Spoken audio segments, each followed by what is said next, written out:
안녕하세요. 하나님의 말씀을 배달합니다. 요교교회 박연성 목사입니다. 오늘 묵상할 본문은 시편 23장 1절에서 6절까지 말씀인데요. 그래도 이건 짧으니까 1절부터 6절까지 봉독하고 함께 묵상하도록 하겠습니다. 여호와는 나의 목자시니 내게 부족함이 없으리로다. 그가 나를 푸른 풀밭에 누이시며 쉴 만한 물가로 인도하시는도다. 내 영혼을 소생시키시고 자기 이름을 위하여 의의 길로 인도하시는도다. 내가 사망의 음침한 골짜기로 다닐지라도 해를 두려워하지 않을 것은 주께서 나와 함께 하심이라. 주의 지팡이와 막대기가 나를 안위하시나이다. 주께서 내 원수의 목전에서 내게 상을 차려주시고 기름을 내 머리에 부으셨으니 내 잔이 넘치나이다. 내 평생의 선하심과 인자하심이 반드시 나를 따르리니 내가 여호와의 집에 영원히 살리로다. 여러분, 오늘 시편은 많은 사람들이 사랑하고 널리 알려진 말씀이죠. 그리고 당연히 저도 너무나도 좋아하는 본문입니다.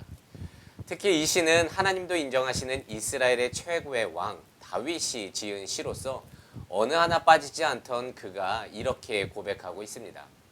여호와는 나의 목자시니 내게 부족함이 없다. 나를 푸른 초장에 누이고 쉴 만한 물가로 인도하신다. 내 영혼을 살리고 사망의 음침한 골짜기로 다녀도 해가 두렵지 않은데 주께서 나와 함께 하시기 때문이다. 우리는 보통 이 시를 봉독하면서 상상하기를 푸르고 넓은 들판에서 그리고 큰 나무에 그늘이 있고 그 옆에는 시냇물이 흐르는 그림 같은 풍족한 곳에서 목자된 주님과 양 같은 나를 상상하곤 합니다. 하지만 이 시의 배경은요, 이스라엘, 그러니까 목초지보다 광야가 많은 곳입니다. 그래서 시인이 노래하는 곳은 푸른 초장이 아니라 광야이고 곳곳에는 사망의 음침한 골짜기가 있으며 그곳에서 해를 당할 수도 있는 위험한 곳인데, 그럼에도 다윗은 목자 되신 하나님의 인도로 무사히 살아왔음을 찬양하면서 하나님께 감사 고백을 드리고 있습니다. 여기서 우리는 최고의 왕 다윗이 자신이 걸어온 그 길이 평탄한 아스팔트가 아니라 푸른 초장을 찾아 다녔어야만 했던 광야에 빗댄 것을 우리는 기억해야 합니다. 그러니까 인생은 광야다. 종종 우리는 인생이 왜 이렇게 고달픈지, 왜 이렇게 잘 안 풀리는지 한숨을 쉬기도 하고요. 때로는 알 수 없는 사고와 그로 인한 슬픔 때문에 주님을 원망할 때도 있습니다. 하지만 그게 인생이랍니다. 왜냐하면 인생은 내가 제어할 수 없는 광야이기 때문입니다. 다윗의 삶을 봐도 밧세바 가는 사건으로 인해서 어린 아들이 죽었죠. 그리고 훗날 압살롬의 반역 등이 있었습니다. 아무리 잘 믿고 신앙이 좋아도 자신의 힘으로 풀 수 없는 인생의 문제가 계속되었다는 것을 알 수 있습니다.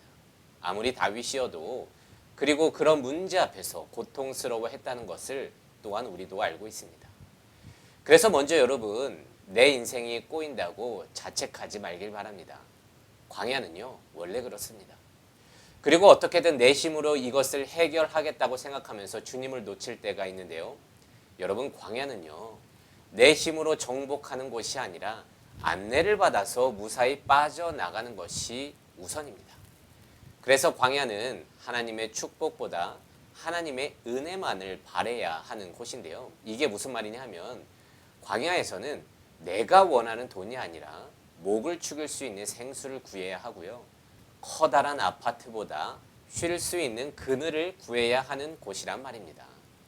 그런데 우리는 인생의 광야를 지나고 있음에도 불구하고 이 정도는 내 경험 가운데 정복할 수 있다고 생각하며 광야를 그렇게 지내고 있는데요. 그렇게 배부르고 잘 살 것만을 원하고 있다는 것입니다. 축복만을 원한다는 거예요. 하지만 이 광야의 목표는요, 오직 하나, 이곳을 무사히 빠져나갈 수 있는 것, 하나님의 은혜를 구해야 된다는 거예요. 그래서 6절에 내 평생의 선하심과 인자심이 나를 따르리니 내가 여호와의 집에 영원히 살리로다 라고 말하고 있는데요. 여기서 따른다는 말을 직역하면 추격한다는 말입니다. 어찌 보면 기분 좋은 추격이죠. 그래서 주님의 선하심과 인자심은 광야의 삶에서도 나를 쫓아올 텐데, 그것의 결과는 하나님과 함께하는 삶, 여호와의 집에 거하는 삶이지 주를 믿었으니 우리가 생각하는 어떤 보상, 그러니까 돈 생기고 큰 집이 생기는 것이 아니라는 말입니다. 여러분의 인생은 어떠합니까? 혹시 광야길 가운데 내 힘으로 어떻게든 해보겠다고 발버둥치고 있지는 않습니까? 아니면 물과 그늘보다 그 어떤 다른 것을 원하면서 광야를 걷고 있지는 않습니까? 하지만 지혜자 다윗은요, 이렇게 말하고 있습니다. 인생은 광야다. 이것은 오직 무사히 빠져나갈 수 있도록 믿음으로 주의 은혜를 구하는 곳이다. 돈과 큰 집이 아니라 물과 그늘을 바라며 나 다윗의 인생을 통해 깨닫기를 바란다. 나를 인도하신 선하고 인자하신 그 은혜의 하나님만을 신뢰하면서 살길 바란다고 말입니다. 그래서 오늘은 이런 질문을 하면서 나의 신앙을 돌아보길 원합니다. 광야 같은 인생길을 빠져나가기 위해서 내가 지금 해야 할 일은 무엇입니까? 또한 이 광야길에서 혹시 물과 그늘이 아닌 쓸데없는 것을 구하고 있지는 않은지 그것을 잘 돌아보면서 오늘의 말씀을 통해 한날 승리하며 살아가기를 진심으로 소망합니다.